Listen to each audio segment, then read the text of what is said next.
হৃদিতা শেহরিনের আজকের নিবেদন সত্যজিৎ রায়ের একটি রহস্য গল্প, নাম সাধনবাবুর সন্দেহ।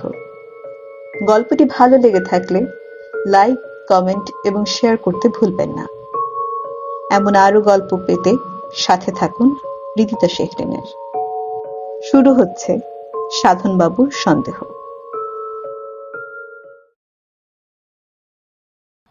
সাধনবাবু একদিন সন্ধেবেলা কাজ থেকে ফিরে এসে তার ঘরে ঢুকে দেখলেন মেঝেতে একটা বিঘত খানেক লম্বা সরু গাছের ডাল।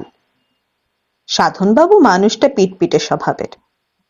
ঘরে যা সামান্য আসবাব আছে, খাট, আলমারি, আলনা, তার কোনোটাতে এক কণা ধুলো তিনি বরদাস্ত করেন না। বিছানার চাদর, বালিশের ওয়ার, ফুলকারি করা টেবিল ক্লথ সবই তকতকে হওয়া চাই। এতে ধোপার খরচটা বাড়ে, কিন্তু সেটা সাধনবাবু গা করেন না। আজ ঘরে ঢুকেই গাছের ডাল দেখে তার নাক কুঁচকে গেল। পচা!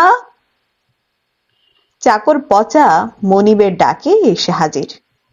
বাবু ডাকছিলে? কেন, তোর কি সন্দেহ হচ্ছে? না বাবু, তা হবে কেন? বলি, মেঝেতে এই এত বড় গাছের ডাল পড়ে আছে কেন? তা তো জানি নে বাবু, কাকচড়ুইয়ে এনে ফেলেছে বোধ হয়। কেন ফেলবেটা কেন? কাকচড়ুই তো ডাল আনবে বাসা বাঁধার জন্য, সে ডাল মাটিতে পড়বে কেন? ঝাড়ু দেবার সময় লক্ষ্য করিসনি, নাকি ঝাড়ুই দিসনি? ঝাড়ু তো আমি রোজ দেই বাবু, যখন দেই তখন কিন্তু এ ডাল ছিল না।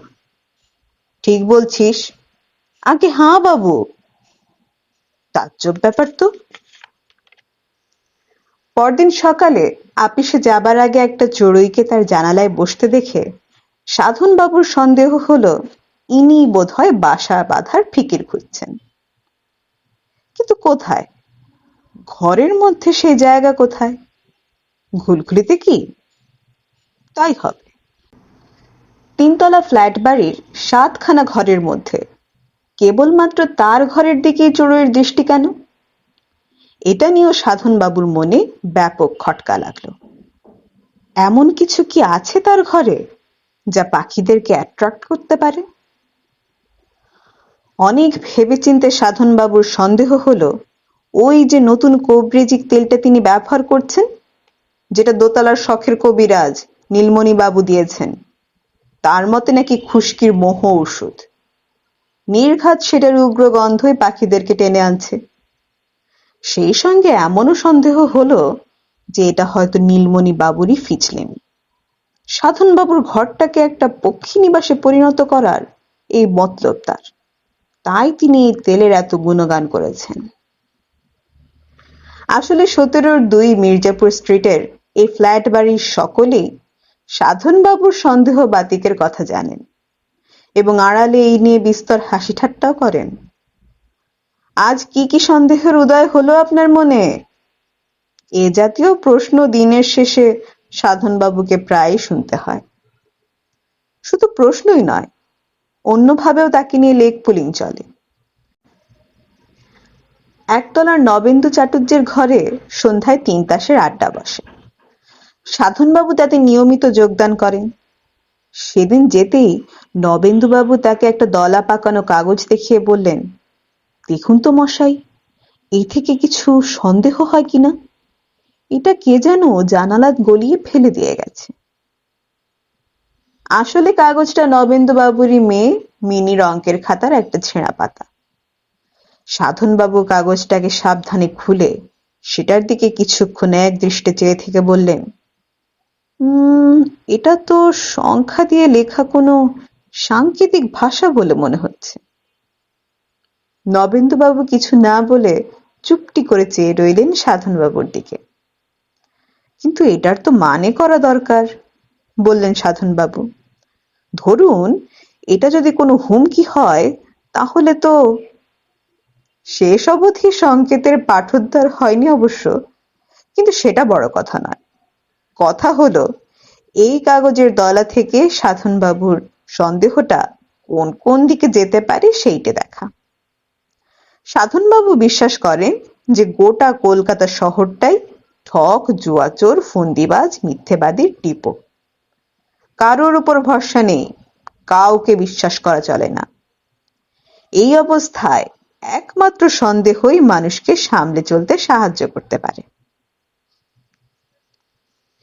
এই সাধন বাবুই একদিন আপিস থেকে ঘরে এসে ঢুকে দেখলেন তার টেবিলের উপর একটা বেশ বড় 4 চৌকো কাগজের মোড়ক। তার প্রথমেই সন্দেহ হলো এটা ভুল করে তার ঘরে চলে এসেছে। এই হেন মোড়ক তাকে কে পাঠাবে? তিনি তো এখন কোনো পার্সেল প্রত্যাশাও করেননি। কাছে গিয়ে যখন দেখলেন যে মোড়কের উপর তারই নাম নেই, তখন সন্দেহটা আরো পাকা হলো। পচা, এটা কে এনে রাখলো রে? চাকর পচাকে ডেকে জিজ্ঞেস করলেন সাধনবাবু। আগে একজন লোক ধনঞ্জয়ের হাতে দিয়ে গেছে দুপুরে এসে। আপনার নাম করে বলেছে আপনারই জিনিস। ধনঞ্জয় একতলার ষোড়শী বাবুর চাকর। কি আছে এতে, কে পাঠিয়েছে, সেসব কিছু বলেছে? আজ্ঞে তা তো বলেনি। বোঝো। সাধনবাবু কাঁধের চাদরটা আলনায় রেখে খাটে বসলেন। রীতিমতো বড় মোড়ক, প্রায় একটা 5 নম্বরই ফুটবল ঢুকে যায় ভেতরে। অথচ কে পাঠিয়েছে জানার কোনো উপায়ই নেই। সাধনবাবু খাট থেকে উঠে এগিয়ে গিয়ে মোড়কটা হাতে তুললেন। বেশ ভারী, কমপক্ষে 5 কিলো তো হবে। সাধনবাবু মনে করতে চেষ্টা করলেন শেষ কবে তিনি এই জাতীয় মোড়ক পেয়েছেন। বছর 3 আগে খড়দায় তার এক মাসিমা থাকতেন। তিনি পাঠিয়েছিলেন আমসত্ত্ব। তার মাস 6 মধ্যেই সেই মাসিমার মৃত্যু হয়। এখন সাধনবাবুর নিকটাত্মীয় বলতে আর কেউই অবশিষ্ট নেই। পার্সেল কেন, চিঠিও তিনি মাসে 2-1টার বেশি পান না। এই মোড়কের সঙ্গে একটা চিঠি থাকা অস্বাভাবিক হতো না, কিন্তু তাও নেই। কিংবা হয়তো ছিল। সাধনবাবুর সন্দেহ হলো ধনঞ্জয়ের অসাবধানতা হেতু সেটা খোয়া গেছে। একবার ধনঞ্জয়ের সঙ্গে কথা বলা দরকার। তাকে ডেকে পাঠানো অনুচিত হবে মনে করে সাধনবাবু নিজেই নিচে নেমে গেলেন। ধনঞ্জয় তখন উঠোনে বসে হামানদিস্তায় কি যেন ছেঁচছিল। সাধনবাবুর ডাকে উঠে এলো। ইয়ে, আজ তোমার হাতে কেউ একটা পার্সেল দিয়ে গিয়েছিল আমার নাম করে? আগে হ্যাঁ। সঙ্গে চিঠি টিঠি ছিল কিছু? কই না তো। তা কোত্থেকে এসেছে সেটা বলেছে? মদন না কি জানি একটা নাম বললেন। মদন? তাই তো বললেন। মদন নামে কাউকে চেনেন বলে মনে করতে পারলেন না সাধনবাবু। কি বলতে কি বলেছে লোকটা কে জানে। ধনঞ্জয় যে একটা আস্ত গবেট, সে সন্দেহ অনেকদিনই করেছেন সাধনবাবু। চিঠিপত্তর, কাগজ টাগজ কিচ্ছু ছিল না সঙ্গে? একটা কাগজ ছিল, তাতে বাবু সই করে দিলেন। কে, ষোড়শী বাবু? আগে হ্যাঁ। কিন্তু ষোড়শী বাবুকে জিজ্ঞেস করেও কোনো ফল হলো না। একটা চিরকুটে তিনি সাধনবাবুর হয়ে সই করে দিয়েছেন বটে, কিন্তু সেটা কোথা থেকে এসেছিল খেয়াল করেননি। সাধনবাবু আবার নিজের ঘরে ফিরে এলেন। কার্তিক মাসের সন্ধ্যা, শীতটা এর মধ্যে বেশ অনুভব করা যাচ্ছে। সামনে কালী পুজো, তার তোড়জোড় করে বোমা পটকা ফাটার আওয়াজ চলছে বেশ। দুম করে পাড়াতেই একটা বোমা ফাটলো, আর ঠিক সেই মুহূর্তেই খাটে বসা সাধনবাবুর শির দাঁড়া দিয়ে একটা বিদ্যুৎ খেলে গেল। টাইম বোমা। ওই মোড়কের মধ্যে টাইম বোমা নেই তো, যেটা নির্দিষ্ট সময়ে ফেটে তার ইহজগতের লীলা সাঙ্গ করে দেবে? এই টাইম বোমাটার কথা ইদানিং খুব শোনা যাচ্ছে। সারা বিশ্বের সন্ত্রাসীদের মধ্যে এটা নাকি একটা প্রধান অস্ত্র। কিন্তু তাকে বোমা পাঠাবে কে, কেনই বা পাঠাবে? প্রশ্নটা মনে আসতেই সাধনবাবু উপলব্ধি করলেন যে ব্যবসায়ী হওয়ার ফলে তার শত্রুর অভাব নেই। কন্ট্রাক্ট পাবার জন্য তোষামোদ ধরাধরি তাকেও বিস্তার করতে হয়। তার প্রতিদ্বন্দ্বী ব্যবসায়ীদেরও তাই করতে হয়। যদি তিনি পেয়ে যান সে কন্ট্রাক্ট, তাহলে অন্যেরা হয়ে যায় তার শত্রু। এ তো হরহামেশাই হচ্ছে। পচা! ডাকটা দিয়েই বুঝতে পারলেন যে গলা দিয়ে তার পরিষ্কার আওয়াজ বেরোচ্ছে না, গলা শুকিয়ে কাঠ। কিন্তু তাও পচা হাজির। বাবু ডাকলেন? ইয়ে। থেমে গেলেন সাধনবাবু। কাজটা কি ভালো হবে? তিনি ভেবেছিলেন পচাকে বলবেন পার্সেলে কান লাগিয়ে দেখতে টিকটিক শব্দ শোনা যাচ্ছে কিনা। টাইম বোমার সঙ্গে কল কবজা লাগানো থাকে, সেটা নাকি টিকটিক শব্দে চলে। সেই টিকটিকি একটা পূর্ব নির্ধারিত বিশেষ মুহূর্তে প্রচণ্ড বিস্ফোরণে পরিণত হয়। পচা যখন কান লাগাবে ঠিক তখনই যদি... সাধনবাবু আর ভাবতে পারলেন না। এদিকে পচা বাবুর আদেশের জন্য দাঁড়িয়ে আছে। সাধনবাবুকে বলতেই হলো যে তিনি ভুল করে ডেকে ফেলেছেন, তার কোনো প্রয়োজন নেই। সেই রাতটা সাধনবাবু ভুলবেন না কোনোদিন। অসুখ বিসুখে রাত্রে ঘুম হয় না, এটা অস্বাভাবিক নয়, কিন্তু চরম আতঙ্কে এই শীতকালে ঘর্মাক্ত অবস্থায় সারা রাত ঠায় বিছানায় বসে কাটানোর অভিজ্ঞতা তারই প্রথম। কিন্তু সকাল পর্যন্ত যখন বোমা ফাটল না, তখন কিছুটা আশ্বস্ত হয়ে সাধনবাবু স্থির করলেন যে আজই সন্ধ্যায় মোড়কটা খুলে দেখতে হবে যে তার মধ্যে কি আছে। তার নিজেরও মনে হচ্ছে যে তার সন্দেহটা মাত্রা ছাড়িয়ে যাচ্ছে। কিন্তু সন্ধেবেলা এমন একটা ঘটনা ঘটল যে সাধনবাবুর আর মোড়কটা খোলা হলো না। অনেক লোক আছে যারা খবরের কাগজের আদ্যপান্ত না পড়ে পারে না। সাধনবাবু এই দলে পড়েন না। প্রথম এবং মাঝের পাতার খবরগুলোর শিরোনামে চোখ বুলিয়ে তার কাগজ পড়া হয়ে যায়। আজও তার ব্যতিক্রম হয়নি। তাই উত্তর কলকাতায় খুনের খবরটা তার দৃষ্টি এড়িয়ে গিয়েছিল। আপিস থেকে ফিরে একতলায় নবেন্দু চাটুর্যের ঘরে একটা বড় রকম দাপাদাপি চলছে শুনে কারণ জিজ্ঞেস করে তিনি ঘটনাটা জানতে পারলেন। পটুয়াটোলা লেনে খুন। হত ব্যক্তির নাম শিবদাস মৌলিক। কথাটা শুনেই সাধনবাবুর একটা সুপ্ত স্মৃতি খোঁচা খেয়ে জেগে উঠল। এক মৌলিককে তিনি চিনতেন খুবই ভালো করে। তার প্রথম নাম শিবদাস কি?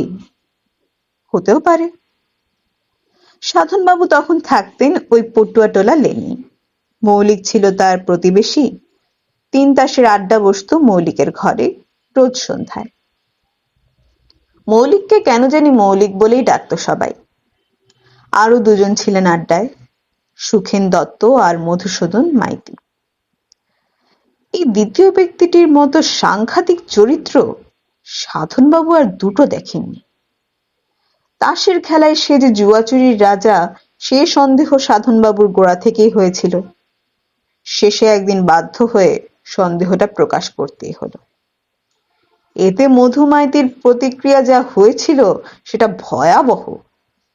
তার পকেটে যে সব সময় একটা চাকু অবস্থান করে সেটা কি আর জানতেন সাধনবাবু? তিনি প্রাণে বেঁচেছিলেন মৌলিক আর দত্তর জন্যই।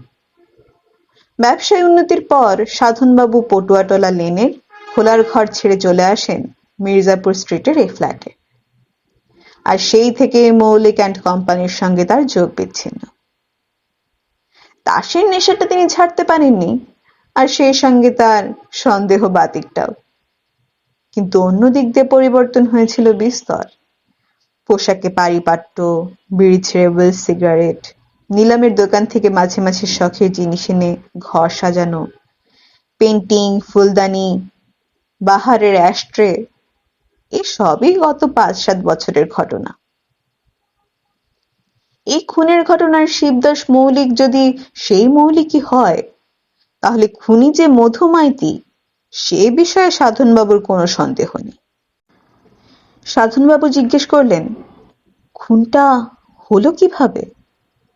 নৃশংস মশাই, নৃশংস, বললেন নবেন্দু চাটুর্যে।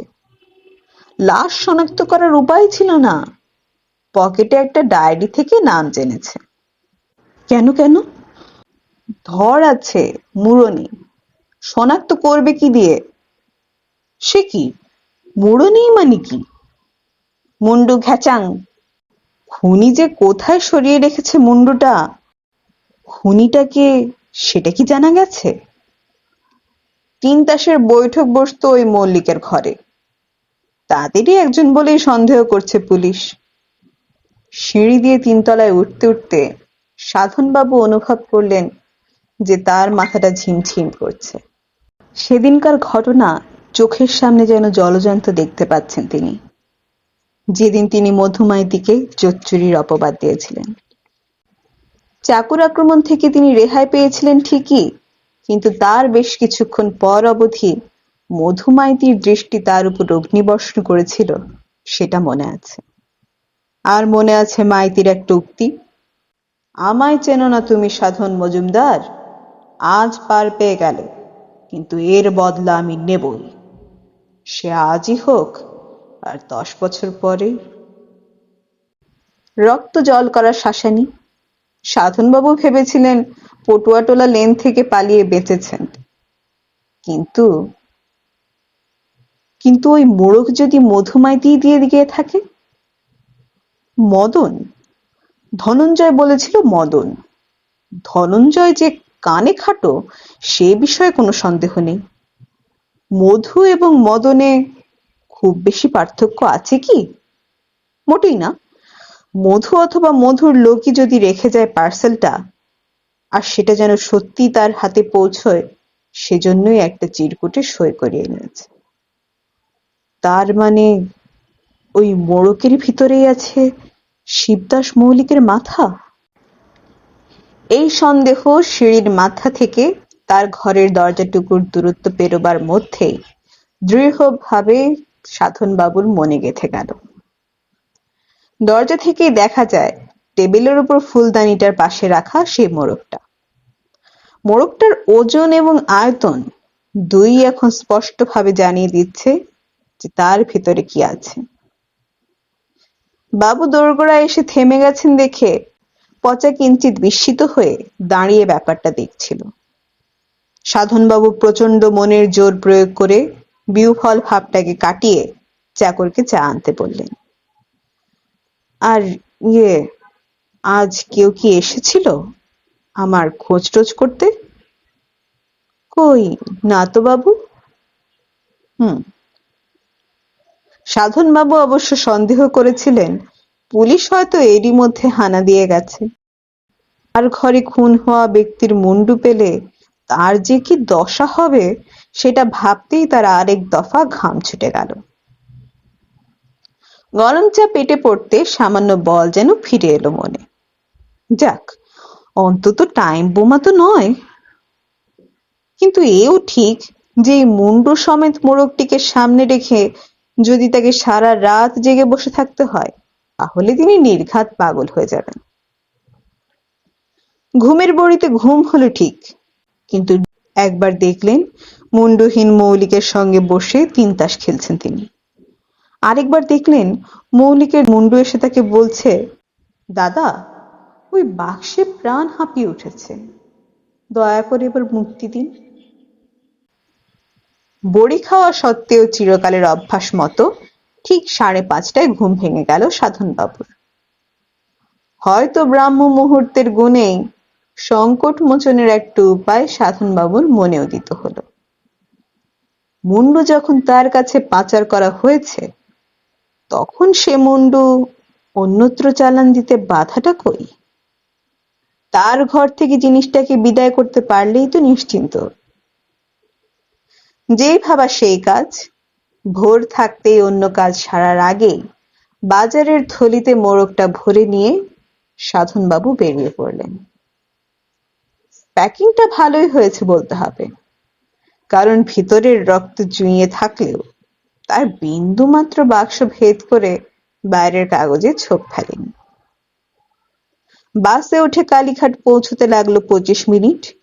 তারপর পায়ে হেঁটে আদিগঙ্গায় পৌঁছে একটা অপেক্ষাকৃত নিরিবিলি জায়গা বেছে নিয়ে হাতের মোড়কটাকে সবেগে ছুঁড়ে ফেললেন নদীর ঠিক মাঝখানে।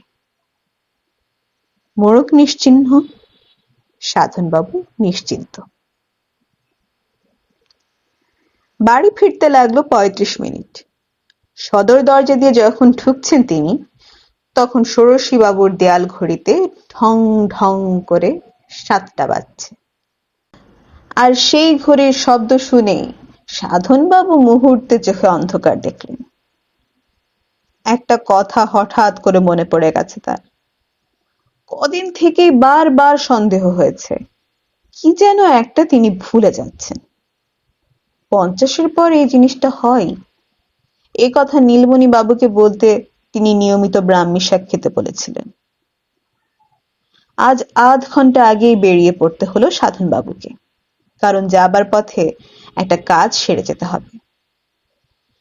রাসেল স্ট্রিটে নিলামের দোকান মডার্ন এক্সচেঞ্জে ঢুকতেই একগাল হেসে এগিয়ে এলেন মালিক তুলসীবাবু। এই যে টেবিল ক্লকটা চলছে তো? ওটা পাঠিয়েছিলেন আপনি?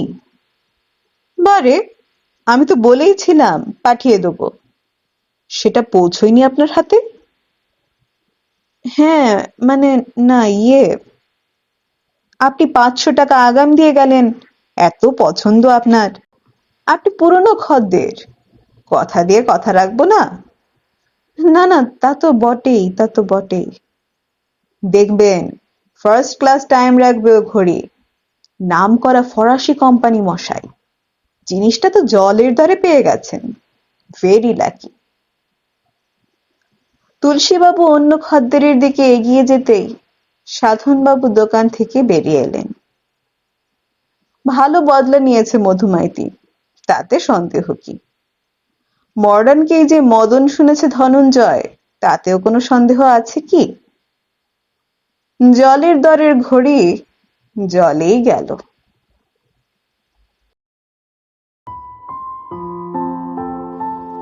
এরই সাথে শেষ হলো আমাদের আজকের আয়োজন।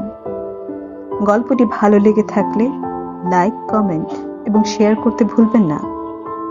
সাথে সাথে এ ধরনের আরো নতুন গল্প শোনার জন্য চ্যানেলটি সাবস্ক্রাইব করে রাখবেন।